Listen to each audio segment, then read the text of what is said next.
Hello, so my name's Anita. I'm a first-year PhD student in the Department of Earth and Environment. And this semester and going into the summer, I've been working with CADMUS to develop a greenhouse gas inventory for an upstate New York municipality, Tompkins County, which also happened to be my home for 4 years. So to back things up a bit, greenhouse gases are the driving force of climate change, and to mitigate their contribution to climate change, institutions seek to reduce their emissions. To keep track of their progress towards emissions reduction, these institutions develop greenhouse gas inventories. Next slide. These inventories are an accounting mechanism for tracking emissions from each sector. So you would account for emissions generated from the electricity grid, transportation, solid waste, or landfills. And lastly, in the case of upstate New York, you account for emissions associated with agriculture. Next slide.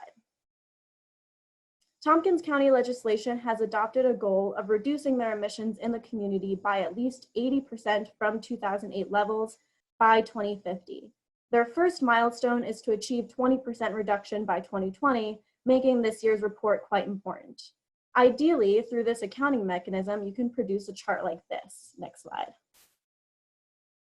Where you break down by sector where emissions are coming from and target future policy to mitigate these emissions. For instance, in this chart from the Tompkins County 2014 report, the commercial sector accounted for 35% of total emissions in the county. Therefore, policymakers can generate an incentivizing means to transition the commercial sector to clean energy.